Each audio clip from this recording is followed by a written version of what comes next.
본당에서 예배드리신 분도 있고요. 지금 현재 실시간으로 예배드리신 분이 85명 같이 예배드리고 계십니다. 본당에서 예배드리신 분도 환영하고요.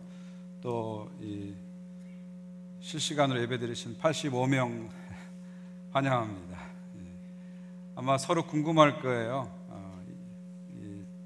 실시간으로 예배드리신 분들은 본당에 몇 분이나 와 계실까 이렇게 궁금하실 거고요. 또 여기 계신 분들은 각 가정에서 어떻게 예배드리실까 궁금할 겁니다. 그러나 우리가 언제 어디서나 우리는 본 한인교회 성도들이고요. 어디서 예배드리든지 간에 우리는 한 형제고 한 식구인 줄 믿습니다.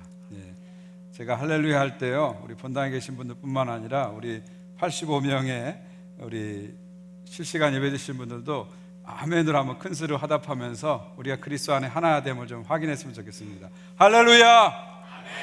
할렐루야! 아멘. 할렐루야! 아멘. 감사합니다. 우리는 언제 어디서나 주님의 자녀들이고 예배자인 것을 잊지 마시면 좋겠습니다. 앞으로 우리가 어떻게 예배를 드릴지에 대해서는 오늘 당회에서 결정을 해서 여러분에게 알려드리도록 하겠습니다. 지금 제 생각에는 아마도 다음 주부터는 주일 또 수요일 새벽 기도가 온라인 예배로 전환될 것이라는 생각을 하게 됩니다. 그래서 그 상황에 대해서는 최종 결정을 해서 홈페이지와 또 촌장님들 카톡을 통해서 알려드리도록 그렇게 하겠습니다. 오늘 가정에서 예배드리신 분들도 함께 해주시기 바라고요. 똑같이 예배드리는 마음으로 예배드리시면 좋겠습니다. 그래서 시간 맞춰서 단정한 복장으로 이렇게 앉아주시면 좋을 것 같고요.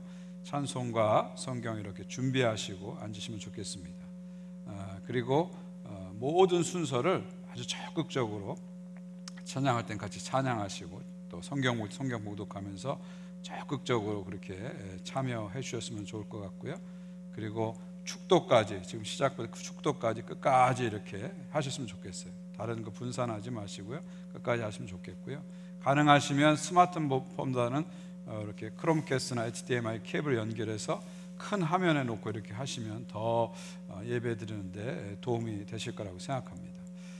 그리고 이번 주부터는 이제 우리 어린아이들, 유치부, 아동부, 중고등부 어린아이들을 위해서도 영상을 제작해서 말씀 또 교양 영상 제작해서 교회 유튜브 채널 통해서 알려드릴 테니까요. 그것도 같이 보시면 좋겠어요. 아이들만 보게 내버리지 마시고 꼭 부모님이 같이 앉으셔서 아이들과 함께 어린이 예배도 같이 들으셔서 이 기회에 온 가족이 이렇게 함께 예배 드리시는 그런 기회를 가지셨으면 좋겠습니다. 중요한 것은 우리는 언제 어디서나 크리스찬이다 잊지 마시기 바라고요. 우리는 언제 어디서나 예배자다 잊지 마시기 바랍니다. 예배는 장소가 중요한 것이 아니고요. 장소가 중요한 것이 아니고 자세가 중요합니다. 어디서 드리든 간에 신령과 진정으로 예배 드렸으면 좋겠습니다. 물론 지금 우리가 너무 어렵습니다. 예배당이 꽉 차야 되는데 지금 텅텅 빈 이런 자리에서 우리가 예배 드리게 되니까 너무 어렵고 마음이 아픕니다. 특히 우리 본하나님께 성도님들은 누구보다도 예배를 사모하는 성도님들인데 이렇게 같이 한 자리에 모여서 예배 드리지 못하게 돼서 너무 마음이 아프고요. 이게 또 우리 교회 문제만 아니라 전체 또 한인교회 문제고 또 전 세계 문제이기 때문에 더 마음이 아픕니다. 간절히 바라옵기는 이 코로나 바이러스가 속히 사라져서 우리가 다 같이 모여서 정상적으로 다 예배 드릴 수 있는 그날이 속히 올 수 있기를 간절히 기도드립니다. 또 가정에서 예배 드리신 분 헌금 순서가 되시면 헌금 준비하셨다가 이렇게 드리시면 좋을 것 같아요. 그래서 모으셨다가 이제 다시 우리가 예배가 복귀될 때 한꺼번에 드리시면 좋을 것 같아요. 그리고 온라인으로 헌금하시고 싶은 분들을 위해서는 저희들이 곧 마련해서 온라인으로 헌금할 수 있도록 도와드리도록 그렇게 하겠습니다. 또 한 가지 제가 부탁드리고 싶은 것은 기도입니다. 이 시기에는 정말 기도가 필요합니다. 하나님이 성을 지키지 아니하면 지키는 자의 수고가 헛되다 성경은 말합니다. 우리가 아무리 이렇게 철저하게 방역을 하고 지켜도 하나님이 지키지 않으면 지키는 자의 수고가 헛됩니다. 하나님이 지키셔야 되고 하나님께서 역사하셔야 됩니다. 그래서 우리는 간절하게 하나님께 이 시기에 기도해야 됩니다. 특별히 우리 본안교회 성도들은 하나님의 자비를 구하는 9시기도, 9시 기도를 꼭 해주시기 바랍니다. 우리 촌장님들 통해서 말씀과 기도 제목이 매일 여러분에게 배달될 텐데 그거 보시고요, 일상의 삶은 잠시 멈추고 온 가족이 함께 기도 제목을 따라서 간절히 기도해 주시기를 부탁드립니다. 그리고 또 한 가지 제가 마지막으로 부탁드리고 싶은 것은 연약한 자들을 기억하시고 돌봐주시기를 부탁드립니다. 지금 다 어렵습니다. 캐나다만 어려운 게 아니라 전 세계가 다 어렵고요, 모든 사람이 다 어렵습니다. 그러나 이 어려운 시기에 더 어려운 분들이 있어요. 누구냐면 연약한 분들입니다. 연약한 분들은 더 어려움을 겪게 됩니다. 그래서 그런 분들을 우리가 이때 많이 더 기억했으면 좋겠습니다. 그래서 코로나 바이러스로 인해서 자가격리하시는 분들이라든지 또 어르신들, 또 어린이들, 또 질병이 있으신 분들, 또 이렇게 그로서리 쇼핑을 하지 못하는 분들, 여러 분들이 있을 거예요. 그런 분들 많이 기억해 주시면 좋겠고요. 또 교회에서도 저희들 그분들을 돌보도록 적극적으로 노력하겠습니다. 그래서 혹시 그런 분들이 있다면 교회나 교육자들에게 연락해 주시면 저희들이 최선을 다해서 돕도록 그렇게 하겠습니다. 어떤 상황 속에서도 교회의 목회적 돌봄과 섬김은 계속됩니다. 그래서 여러분 기도가 필요하신 분들, 또 도움이 필요하신 분들은 언제든지 연락 주시고요, 저희도 적극적으로 찾아서 돕도록 그렇게 하겠습니다. 우리 이 시간 함께 같이 기도했으면 좋겠습니다. 우리 본당에 계신 분들뿐만 아니라 우리 같이 가정에서 온라인으로 예배드리신 분도 함께 기도했으면 좋겠습니다. 우리 이 시간 합심해서 기도하는데요, 하나님을 다시 한번 바라보고 기도했으면 좋겠습니다. 하나님이 지금 이 시기에 우리에게 주시는 마음은 두려워하는 마음이 아닙니다. 하나님 주시는 마음은 능력의 마음입니다. 사랑의 마음입니다. 절제의 마음입니다. 이 시간 우리 안에 있는 두려움과 불안의 영들이 다 물러가고, 시기와 미움과 질투의 영이 다 물러가고, 오직 하나님의 능력의 영, 사랑의 영, 성령이 충만하도록 기도해 주시기 바랍니다. 그리고 지역사회를 위해서, 캐나다를 위해서, 전 세계를 위해서, 특별히 연약한 자들을 기억하면서 우리 한번 합심해서 기도하겠습니다.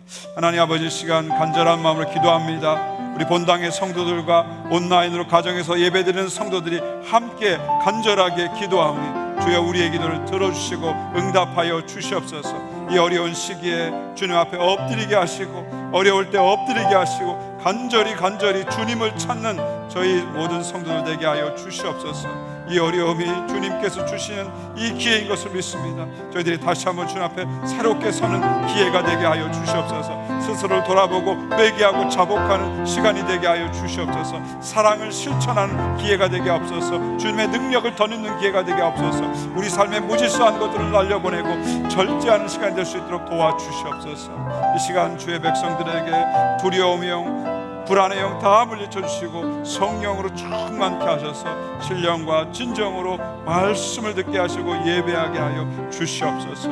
예배하게 하여 주시옵소서. 연약한 자들을 기억하여 주시옵소서. 은혜를 베풀어 주시옵소서. 붙들어 주시옵소서. 하나님 아버지, 이 시간 우리 본하나님께 성도들이 예배당에서 또 가정에서 합심해서 주님께 기도했습니다. 이 어려움을 통해서 우리가 새로워지게 하여 주시고 변화되게 하여 주시옵소서. 우리에게 있는 두려움과 불안의 영을 다 물리쳐 주시고 사랑의 영으로 충만케 하시고 능력의 영으로 충만케 하시고 절제의 영으로 충만케 하여 주시옵소서. 특별히 심신이 약한 자들을 기억해 주시고 경제적으로 어려운 분들을 기억하시고 도움이 필요한 자들을 기억하여 주셔서 교회가 잘 섬길 수 있도록 도와주시고 교우들이 함께 사랑을 나누는 기회가 될 수 있도록 도와주시옵소서. 이제 말씀을 듣고자 합니다. 성령을 통해서 말씀이 전달되게 하여 주시옵시고 계속되는 예배를 통해서 오직 하나님만 영광 받아 주시옵소서. 예수 그리스도의 이름으로 기도하옵나이다. 아멘. 오늘은 사도신경 강의 7번째 시간, 사흘 만에 죽은 자 가운데서 다시 살아나시며 예수 그리스도의 부활에 대해서 나누려고 합니다. 예수 그리스도의 부활에 대해서 나누려고 합니다.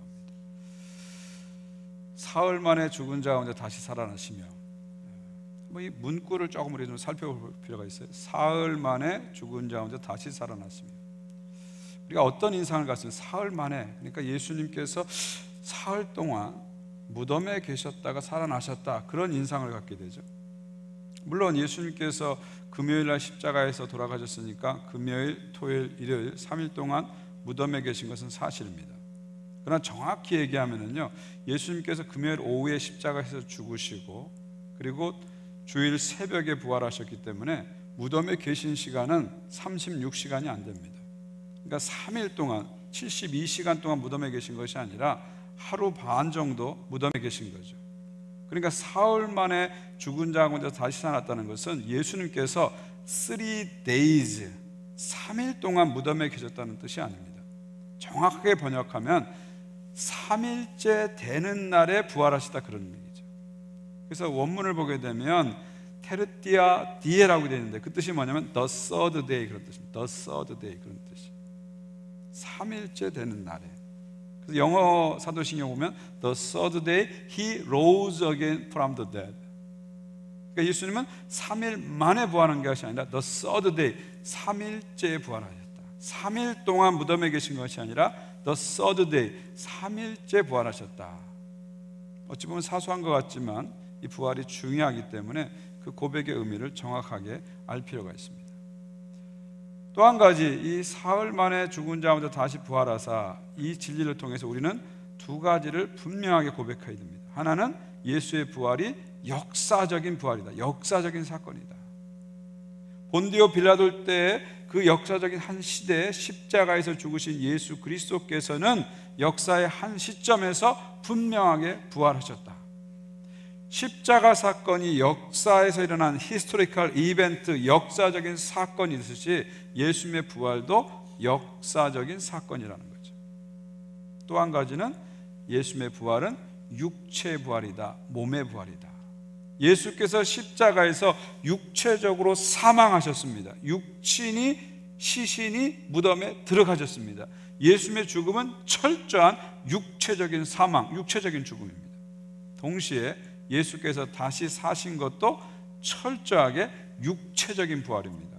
어떤 심령의 부활이 아닙니다. 정신적인 부활이 아닙니다. 어떤 정신적인 현상이 아닙니다. 철저하게 육체적 부활, 몸의 부활이라는 것이죠. 이 두 가지 사실을 늘 기억하면서 이 고백을 우리가 들어야 됩니다. 자, 그렇다면 예수님의 부활이 역사적인 사실인 이유는 뭘까요? 왜 예수님의 부활이 히스토리컬 이벤트, 역사적인 사실입니까? 크게 세 가지 이유가 있습니다. 하나는 빈 무덤 때문에, 두 번째는 목격자들 때문에, 세 번째는 역사적 기록 때문입니다. 첫 번째, 빈 무덤입니다. 예수님의 빈 무덤은 예수 그리스도의 부활의 가장 확실한 증거입니다. 예수께서 십자가에 죽으셨습니다. 그리고 시신이 무덤에 들어갔습니다. 그런데 시신이 3일째 되는 날에 사라져버렸습니다. 그러면 두 가지 가능성이 있습니다. 하나는 사람들이 시신을 옮겼을 가능성이 있고요, 또 하나 가능성은 하나님께서 예수님을 다시 살리실 가능성이 있습니다. 먼저 사람들이 예수님의 시신을 옮겼을 가능성을 생각해 보십시오. 그럼 누가 예수님의 시신을 옮겼을까요? 누가 옮겼을까요? 제자들이 옮겼을까요? 아니면 유대인이나 로마인이 옮겼을까요? 유대인과 로마인들이 예수님의 시신을 옮겼을 가능성은 1도 없습니다. 왜요? 그들은 오히려 제자들이 예수님의 시체를 훔쳐가서 예수 부활했다고 거짓말을 할 것을 겁내해가지고 시신을 철저하게 지킨 사람들입니다. 그런 사람들이 예수님의 시신을 빼냈다? 있을 수 없고 논리적으로 말이 안 됩니다. 그럼 누가, 사람들이 옮겼다면 누가 옮겼을까요? 제자들이 옮겼겠죠. 제자들이 예수님의 시신을 몰래 옮기고 예수 부활했다 이렇게 사기를 칠 가능성이 없는 것은 아닙니다. 자, 그런데 여러분, 예수님의 제자들을 한번 살펴보십시오. 그들은 예수님의 부활을 실제로 믿지 못했습니다. 예수님 부활하기 전까지는. 제자들은 물론이고요, 심지어 그렇게 예수님을 사모했던 여인들도 예수님의 부활을 믿지 못했습니다. 여인들이 새벽에 무덤에 간 이유는 예수의 부활을 보기 위해서 간 것이 아니라 예수님의 시체에 향품을 바르기 위해서 간 것이죠.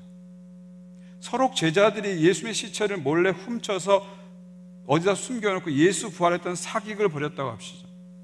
이건 실제로 가능할까요? 이건 실제로 가능하지 않습니다. 왜냐하면 대제사장의 요청에 의해서 로마 군인들이 예수님의 무덤을 지켰거든요. 입구에는 1톤이나 되는 큰 돌로 막아놨습니다. 그리고 거기에 황제의 도장을 찍어가지고 인봉을 했습니다. 그리고 8명의 군인이 6피트 간격으로 샅샅이 지켰습니다. 여러분, 로마 군인들은요, 별명이 뭔지 아십니까? 파이팅 머신, 싸우는 기계들입니다. 아주 철저한 군인이 로마 군인입니다. 세계 최강의 군인이 로마 군인입니다. 그런 로마 군이 6피트 간격으로 8명이 지키는데 그 1톤의 돌을 몰래 빼내가지고 시신을 훔쳐갔다. 사실은 논리적으로 성립되지 않죠. 그러나 만약에 그렇게 했다고 합시다.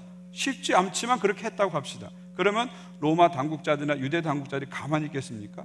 제자들을 추궁해가지고 시신이 있는 곳을 알아냈겠죠. 그리고 이 사기가 사기극이라는 것을 드러내려고 했겠죠. 그러나 그렇게 하지 않았습니다. 그렇게 못했습니다. 왜냐하면 그런 일이 일어나지 않았기 때문이죠. 서로 그렇게 했을지라도 한번 생각해 보십시오. 제자들이 예수님의 시체를 저리 사막 가운데 숨겨놓고 그 시체가 썩어가는데 자신들의 목숨을 내놓고 예수 부활했다, 예수 부활했다 증거했을까요? 사기를 놓고 거짓을 놓고 목숨을 걸고 예수 부활했다 증거했을까요? 그럴 수 없는 거죠. 자, 이렇게 보듯이 사람들이 예수님의 시신을 옮겨서 예수님의 무덤이 빈 무덤 될 가능성은 사실은 거의 없습니다. 그렇다면 가능성은 딱 한 가지 남죠. 뭐죠? 하나님께서 예수님을 일으키신 것이죠. 하나님께서 예수님을 살리신 것이죠. 사랑하는 성도 여러분, 예수님의 부활은 꾸며낸 이야기가 아닙니다. 실제로 일어난 역사적인 사건입니다. 두 번째 이유는 뭐냐면 목격자가 있기 때문입니다. 사도 바울은 고린도전서 15장에서 부활의 목격자들의 리스트를 공개합니다. 이 아이 위트니스, 눈으로 본 목격자 리스트를 공개합니다. 먼저 게바에게, 베드로에게 보이셨죠. 그리고 12제자에게 보이셨죠. 그리고 500의 형제에게 일시에 보이셨습니다. 그러면서 사도 바울은 가로 열고 뭐라고 얘기하냐면 이들 중에 다수가 살아있다, 이들 중에 반 이상은 살아있다, 그렇게 얘기하고 가로 닫습니다. 무슨 얘기예요? 지금 목격자 500명 중에 절반 이상이 살아있기 때문에 여러분이 나에게 증거를 대라면, 목격자를 데려오라면 나는 데려올 수 있다, 증거를 댈 수 있다, 그런 얘기죠. 그런 다음에 야고보에게 보이시고 그 다음에 만삭되지 못하여 앉아 예수를 핍박했던 나 바울에게도 나타나셨다. 그렇게 리스트를 공개합니다. 물론 여러분, 내가 사랑하는 사람이 죽으면요, 그 사랑하는 사람이 꿈에 나타나기도 합니다. 또 어떤 사람은 그 환상을 보기도 합니다. 그러나 여러분, 500명이 일시에 그런 현상을 봤다는 것은 있을 수 없는 일이죠. 그리고 예수를 그렇게 핍박했던 바울에게 예수가 나타나서 바울이 부활의 증인이 됐다는 것은 사실은 있을 수 없는 일이죠. 그렇다면 부활은 뭘까요? 역사적인 사실이라는 겁니다. 분명한 아이 위트니스, 눈으로 본 목격자가 있는 역사적 사실이다, 그런 말이죠. 세 번째로 부활이 역사적 사실의 이유는 역사적 기록이기 때문입니다. 자, 고대 시대에는요, 문서의 신빙성을 판정하는 두 가지 기준이 있습니다. 어차피 고대 시대의 모든 문서는 원본은 없습니다. 고대 시대 문서는 다 원본 없어요. 중요한 건 사본이죠, 사본.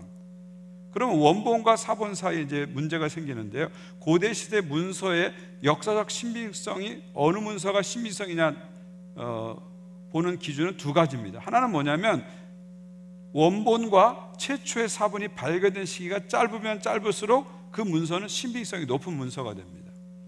두 번째는 뭐냐면 발견된 사본의 숫자가 많으면 많을수록 그 문서는 신빙성 있는 문서가 됩니다. 표를 보시면 예를 들면 이렇습니다. 헤로도스가 쓴 히스토리아, 역사책이라고, 역사학의 아버지인 헤로도스가 쓴 히스토리아 같은 경우는 원본이 기록된 시기는 BC 450년이에요. 근데 최초의 사본이 발견된 것은 AD 900년입니다. 그러니까 원본이 쓰여진 시기와 최초의 사본의 시기가 1350년이라는 간격이 생기죠. 그리고 사본의 숫자는 8개입니다. 또 타키두스가 쓴 연대기, 이 타키두스는 예수님과 거의 동시대 로마 역사가인데 이 연대기는 아주 유명한 책입니다. 이 연대기는 원본이 기록된 시기가 AD 100년입니다. 근데 최초의 사본이 기록된 게 AD 1100년이에요. 그러니까 원본과 최초의 사본 사이가 1000년의 간격이 있습니다. 그리고 사본의 숫자는 20개입니다. 반면에 신약 성경은요, 원본이 기록된 시기는 빠른 것은 50년, 데살로니가전서는 50년 되고요, 제일 늦은 것 요한계시록까지는 100년이 됩니다. 50년에서 100년입니다. 근데 최초의 사본이 발견된 것은 AD 130년에서 350년 사이입니다. 그러니까 원본과 최초의 사본의 간격은요, 짧게 잡으면 30년 정도밖에 안 됩니다. 길게 잡아도 300년밖에 안 됩니다. 아주 짧다는 거죠. 그리고 사본의 숫자는 헬라어로 된 사본이 5,000개가 되고요, 라틴어로 된 사본이 10,000개가 됩니다. 이것은 무엇을 말합니까? 고대 많은 문서들 중에서 가장 역사적 신빙성 있는 문서가 신약 성경이다, 그런 말입니다. 역사적 신빙성 있는 신약 성경이 분명하게 예수 그리스도의 부활을 기록하고 있습니다. 한 번만 기록한 것이 아니라 수백 군데서 기록하고 있고요, 다양한 목격자를 통해서 기록하고 있습니다. 결국 무슨 얘기입니까? 예수님의 부활은 역사적 사실이다. 빈 무덤이라는 물리적 증거가 있는 역사적 사건이다. 살아있는 아이 위트니스, 목격자가 있는 역사적 사건이다. 그리고 신빙성 있는 문서에 기록된 역사적 사건이다. 예수께서는 역사적으로, 실질적으로, 육체적으로 부활하셨다. 이것이 우리의 고백입니다. 예수님 당시에요, 많은 메시아 운동이 있었습니다. 예수님과 거의 동시대인 요세푸스의 기록에 의하면 예수님 당시 AD 1세기에 메시아 운동이 적어도 기록에 나온 것만 10개가 됩니다. 10개의 메시아 운동이 있었습니다. 그런데 이 10개의 메시아 운동의 공통점이 뭐냐면, 첫째는 지도자의 죽음으로 끝난다는 거죠. 그 메시아 운동을 이끄는 지도자가 처형당하거나 자살을 하거나, 이게 지도자의 죽음으로 끝납니다. 두 번째 중요한 특징은 뭐냐면, 지도자의 죽음으로 모든 운동이 급격히 쇠퇴한다는 거예요. 그래서 열광적으로 메시아 운동을 따랐던 사람들이 그 지도자가 죽음으로써 급격하게 쇠퇴합니다. 그런데 여러분, 예수님의 메시아 운동도 그 10개의 메시아 운동 중에 하나인데 나머지 9개와 다른 점이 하나 있습니다. 물론 같은 점은 뭐냐면, 예수님의 메시아 운동도 지도자의 죽음으로 끝납니다. 예수께서 십자가에 처형되셨죠. 지도자의 죽음으로 끝납니다. 그런데 다른 9개와 다른 것이 뭐냐면, 지도자가 죽은 다음에 오히려 이 운동이 급속도로 쇠퇴하는 게 아니라 급속도로 확산됩니다. 그래서 유대인만 믿던 예수님의 메시아 운동이 모든 헬라인과 세계인이 믿게 되는 것을 번져나갑니다. 팔레스타인에 국화됐던 메시아 운동이 소아시아, 유럽으로 번져나가고요, 그리고 오늘 우리에게까지 내려와서 지금도 활발하게 예수 그리스도의 메시아 운동이 진행되고 있는 것이죠.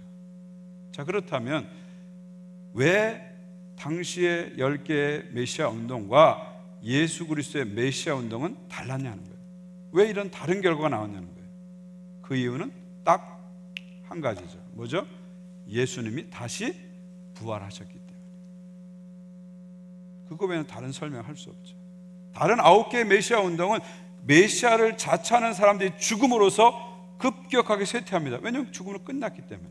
그러나 예수 그리스도의 메시아 운동은 그분이 죽으신 다음에 오히려 더 확산되고 전 세계화되고 지금까지 2000년 동안 내려옵니다. 그 이유는 뭘까요? 예수 그리스도께서 부활하셨기 때문이죠. 예수님은 다시 사셨습니다.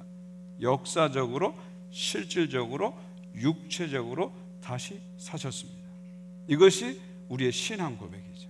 그리고 우리의 신앙 고백의 가장 중심에 있는 겁니다. 이 고백을 하지 못한다면 그 사람은 크리스찬이 아닙니다. 다른 걸 다 믿어도 나는 예수의 부활을 믿지 못하겠다 그러면 그 사람은 크리스찬이 아닙니다. 예수 그리스도의 부활은 신앙의 중심이고 핵심인 것입니다. 우리는 날마다 예수 그리스도의 부활을 사실로 고백하면서 그 부활을 살아가는 성도들이 되어야 합니다. 그런 믿음이 여러분 가운데 있기를 주의 이름으로 축원드립니다. 마지막 한 가지만 더 살펴보고 오늘 말씀 마치려고 하는데요, 예수 그리스도의 부활과 우리의 부활이 긴밀하게 연결되어 있다는 것이죠. 사도신경에 죽은 자 가운데서 사흘 만에 다시 살아나셨으면, 이 고백과 맨 마지막에 나오는 몸이 다시 사는 것과 영원히 사는 것을 믿사옵니다, 이 두 고백이 연결되어 있다는 거예요. 첫 번째 고백은 예수 그리스도의 부활에 대한 고백이고, 마지막 고백은 우리들의 부활에 대한 고백인데, 이 예수 그리스도의 부활과 우리들의 부활이 긴밀하게 연결되어 있다는 거예요. 그리고 동시에 이 예수 그리스도의 부활은 하나님 나라의 마지막 승리와 긴밀하게 연결되어 있다는 것이죠. 그것을 잘 보여주는 것이 바로 고린도전서 15장입니다. 그리고 보통 고린도전서 15장을 부활장이라고 합니다. 이 부활장에서 사도 바울은 두 개의 부활을 우리에게 소개합니다. 하나는 예수 그리스도의 부활, 또 하나는 우리의 부활을 소개합니다. 하나는 최초의 부활을 우리에게 소개하고, 또 하나는 최후의 부활을 소개합니다. 그리고 이 최초의 부활과 최후의 부활이 어떤 상관성이 있는지를 분명하게 보여주면서 그것을 가지고 마지막 하나님의 나라의 승리를 보여주는 것, 이것이 고린도서 15장의 큰 틀이다, 그렇게 볼 수 있죠. 오늘 본문 20절을 보십시오. 그러나 이제 그리스도께서 죽은 자 가운데서 다시 살아나사 잠자는 자들의 첫 열매가 되셨도다. 자, 예수님이 부활하셔서 예수님이 잠자는 자들, 여기서 잠자는 자들은 사도 바울이 죽은 자들을 완곡하게 표현할 때 늘 쓰는 말입니다. 바울은 사람이 죽었다는 것을 잠잔다고 얘기했어요. 예수님도 마찬가지죠. 사람이 죽었을 때 내가 깨우러 가노라 잠잔다고 했죠. 그러니까 사람이 죽는 것은 끝이 아니라는 거예요.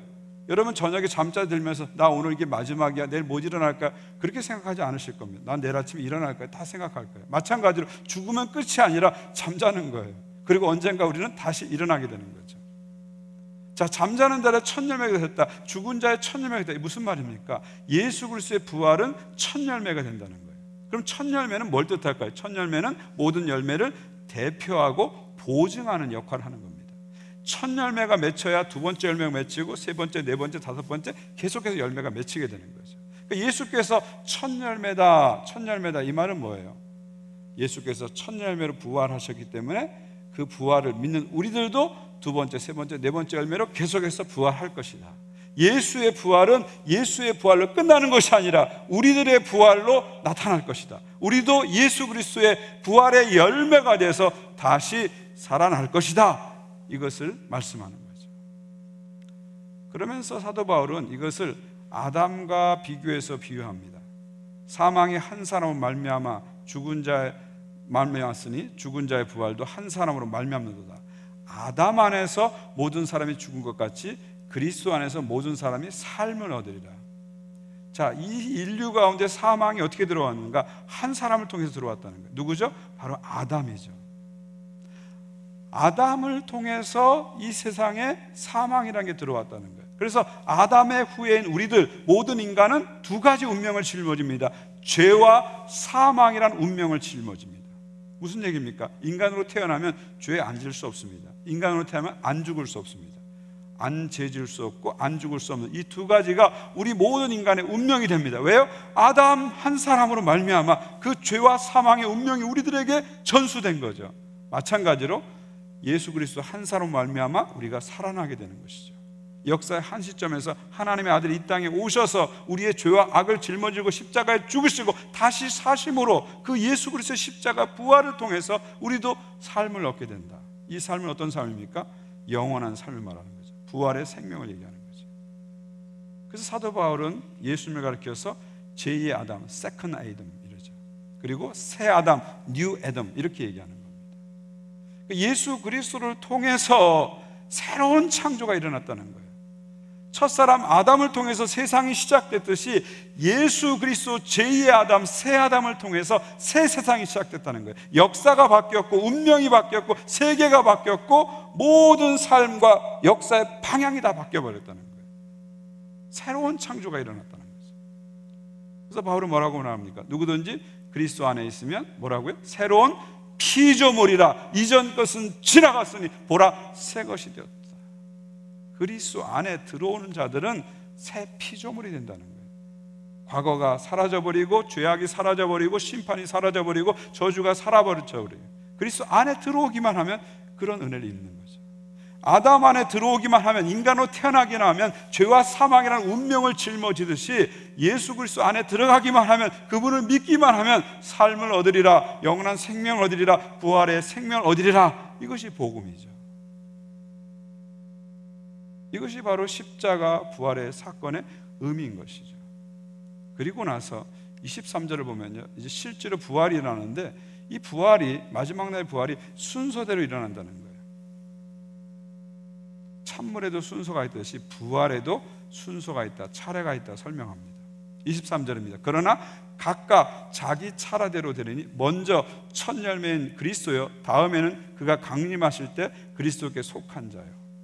자, 각기 차례대로 된다. 무슨 말입니까? 마지막 날에 예수님이 이 땅에 다시 오심으로, 십자가에서 죽으시고 부활하심으로 하나님 나라의 승리를 확정하신 예수 그리스도께서는 그 확정된 승리를 완성하시기 위해서 이 땅에 다시 오십니다. 다시 오실 때 사람들이 부활하게 된다는 거예요. 사람들이 부활하게 된다는 거예요. 그런데 그 부활에는 순서가 있다. 차례대로 된다, 그런 말입니다. 제일 먼저 누가 부활합니까? 첫 열매인 그리스도예요. 예수님이 제일 먼저 부활합니다. 2000년에 예수님이 제일 먼저 부활했죠. 그 다음은 그가 강림하실 때, 예수님이 재림하실 때 그리스도에 속한 자요.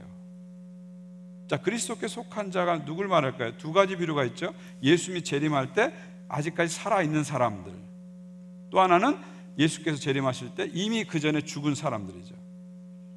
이 사람들을 사도 바울은 잠자는 자들이라고 했어요. 그러면 예수님 재림할 때 살아있는 자와 예수님 재림하기 이전에 죽은 자와 누가 먼저 부활할까요? 사도 바울은 데살로니가서 4장 15절 분명히 얘기하죠. 이 잠자는 자들이 먼저 부활한다. 살아있는 자들이 잠자는 자들을 결코 앞서지 못하리라. 무슨 말입니까? 먼저 죽은 자들, 무덤에 있는 자들이 먼저 부활하고, 그 다음에 살아있는 자들이 신령한 몸으로 두 번째 부활한다는 거죠. 마지막 부활에도 순서가 있다는 거죠. 먼저 2000년 전에 예수께서 천년매로 부활하시고 다시 재림하실 때 죽은 자들이 부활하고, 그 다음에 살아있는 자들이 신령한 몸으로 부활해서 영원토록 새하늘과 새 땅에서 주님의 나라에서 살게 된다. 이것이 우리의 최종적인 구원의 모습이죠. 그런 다음에 이제 24절 보시면요, 최종적으로 일어난 일이 24절입니다. 우리 한번 같이 읽겠습니다. 24절입니다. 시작. 그 후에는 마지막이니 그가 모든 통치와 모든 권세와 능력을 멸하시고 나라를 아버지 하나님께 바칠 때라. 자, 모든 부활이 완성된 다음에 그 후에는 마지막이다. 이제는 끝났다는 거예요. 첫 번째 무슨 일이 일어납니까? 그가 모든 통치와 모든 권세와 능력을 멸하신다. 무슨 말입니까? 지금 이 세상은, 예수 그리스도의 초림과 재림 사이 이 세상은 마귀들과 하나님께 불순종하는 통치와 권세와 능력들이 다스리고 있어요. 그들이 힘을 발휘하고 있어요. 그런데 예수께서 다시 오실 때는 그들의 능력을 멸한다. 무슨 말입니까? 그들이 더 이상 그 권세들이 작동하지 못하도록 완전히 무력화시킨다는 거예요.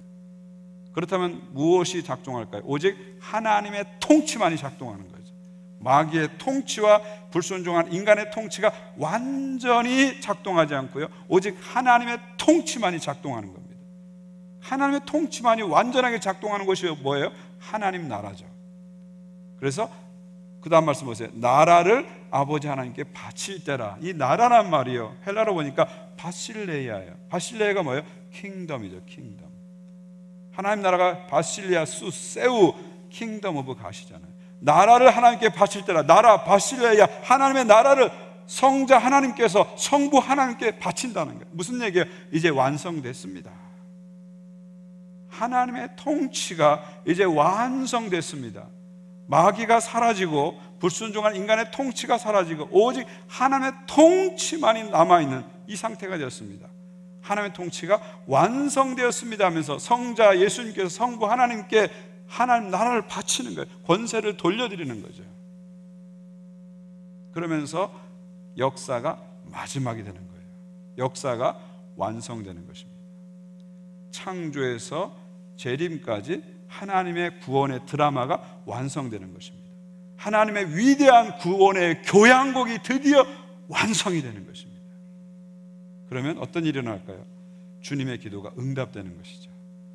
나라의 임하옵시며 뜻이 하늘에 이룬 것 같이 땅에서 이루어지이다. 이 주님의 기도가 이 순간에 응답되는 겁니다. 주님의 완전한 기도가 응답됨으로 이제 더 이상 기도가 사라지게 되죠. 주님이 오신다면 기도가 사라집니다.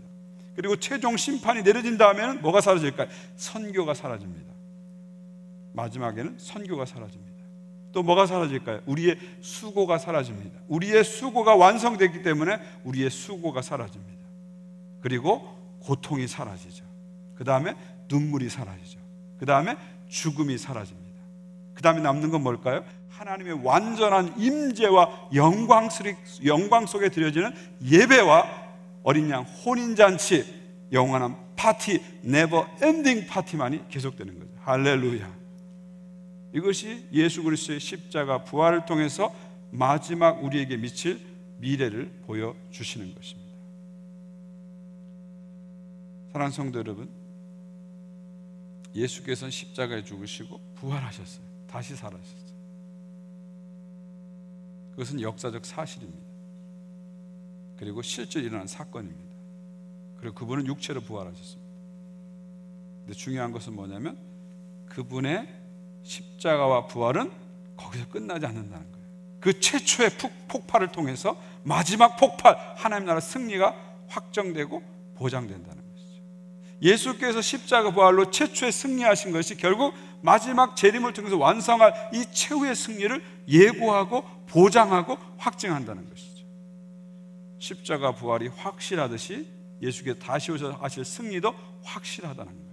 부활이라는 믿을 수 없는, 정말 생각할 수 없는 일이 이 가운데 일어났기, 우리 가운데 일어났기 때문에 재림이라는 완전한 승리도 확실하게 일어날 수밖에 없다는 거죠.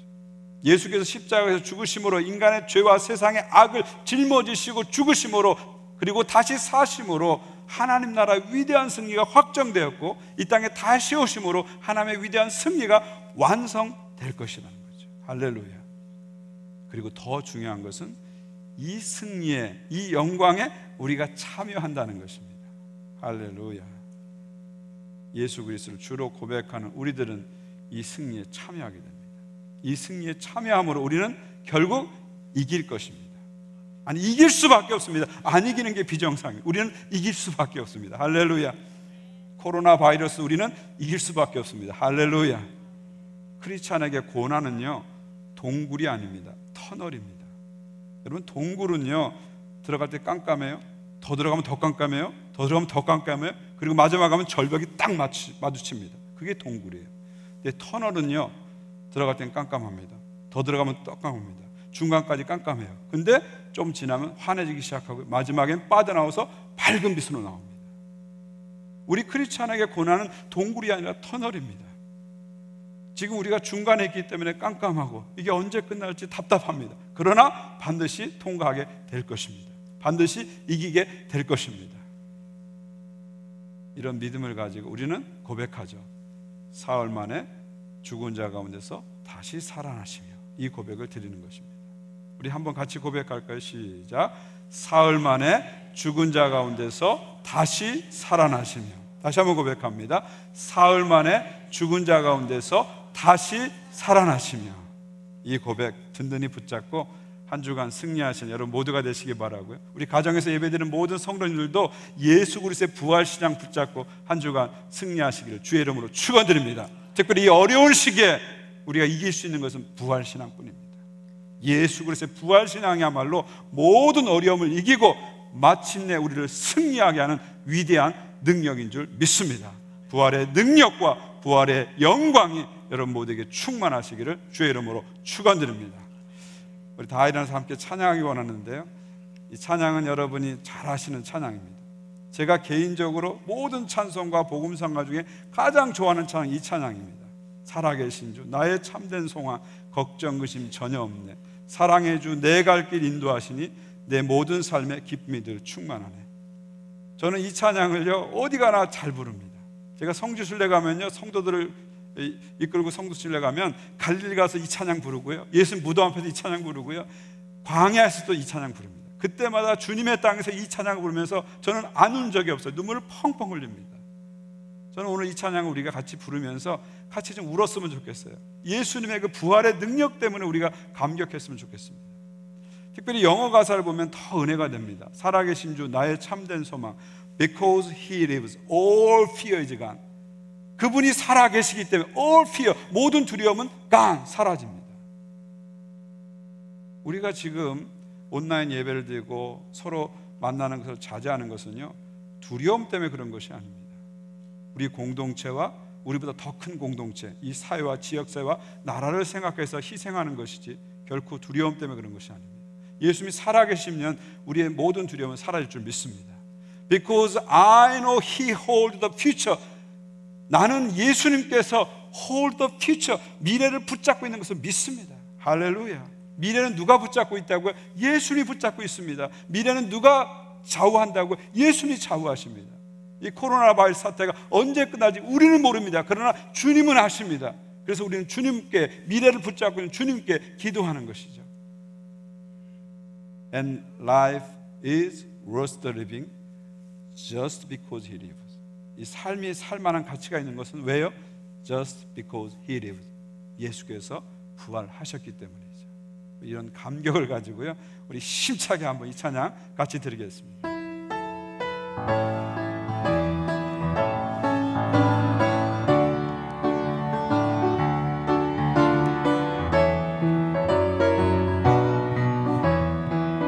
주 하나님, 주 하나님, 독생자 예수 날 위하여 오시었네. 내 모든 죄 다 사하시고 죽음에서 부활하신 나의 구세주, 살아계신 주, 살아계신 주, 나의 참된 소망, 걱정 근심 전혀 없네. 사랑의 주를 갈 길 너와이 내 모든 삶의 기쁨 늘 충만하네. 주 안에서, 주 안에서 거듭난 생명 도우시는 주의 사랑, 참 기쁨과 확신 가지고 예수님의 도우심을 믿으며 살리. 살아계신 주, 살아계신 주, 나의 참된 소망, 걱정 근심 전혀 없네. 사랑의 주를 알기도 하니 내 모든 삶의 기쁨 늘 충만하네. 그 언젠가 주의 날까지 주를 위해 싸우리라. 승리의 길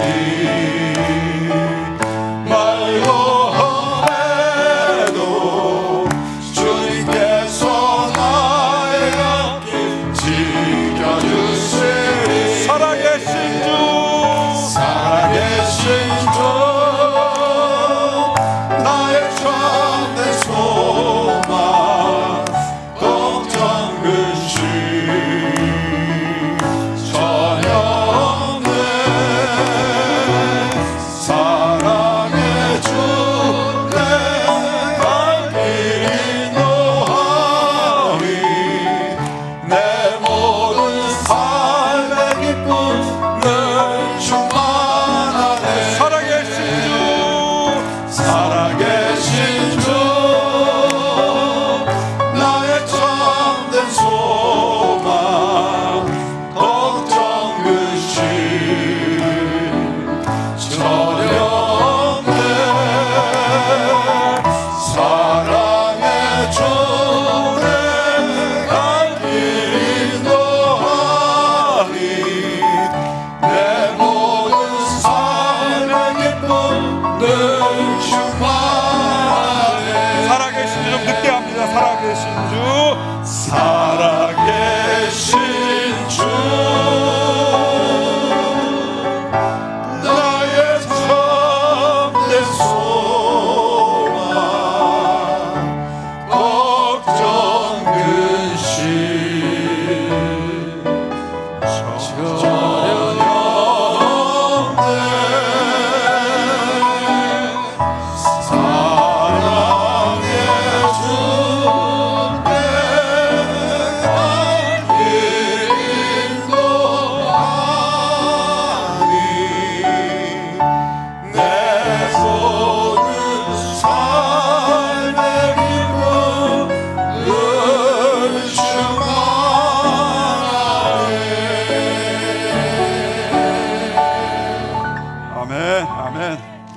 같이 기도했으면 좋겠습니다. 할렐루야.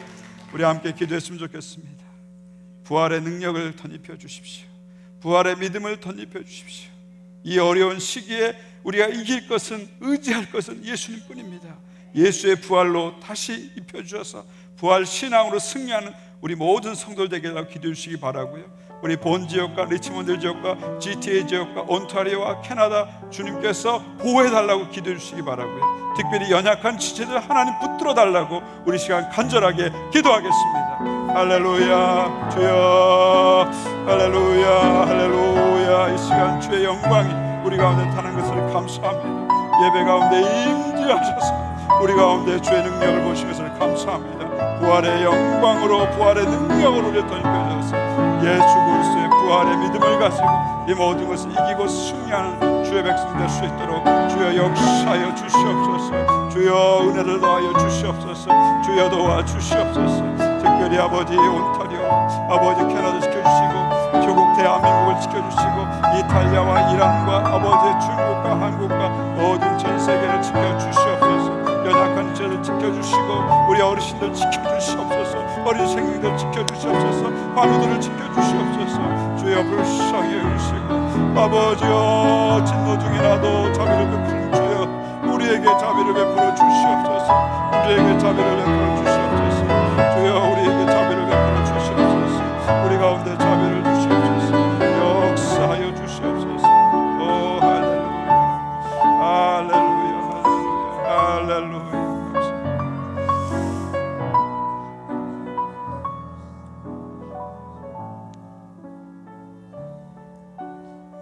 할렐루야. 어려운 상황 속에서도 예배당에서 가정에서 예배드리게 하신 것을 감사합니다. 또 예배 가운데 주님이 직접 오셔서 말씀해 주시고 우리에게 부활의 능력과 영광으로 덧입혀 주신 것을 감사드립니다. 한 주간도 이 부활 신하고 승리하는 모든 성도들 되게 하여 주시옵시고 특별히 어려운 시기에 부활 신앙을 가지고 승리하는 주의 백성들 되게 하여 주시옵소서. 우리 본 지역을 지켜주십시오. 리치몬드 지역을 지켜주십시오. GTA와 미시사가와 또 온타리오와 캐나다를 지켜주시옵소서. 특별히 심각한 이탈리아와 이란과 한국과 중국과 전 세계를 지켜주시옵소서. 특별히 심신이 약한 분들 지켜주시고 어르신들 지켜주시고 어린 생명들 지켜주시고 붙잡아 주시옵소서. 언제 어디서나 그리스도인 거 잊지 않게 도와주시고 언제 어디서나 예배자인 거 잊지 않고 한 주간 승리하는 주의 백성들 되게 하여 주시옵소서. 예수 그리스도의 이름으로 기도하옵나이다. 아멘.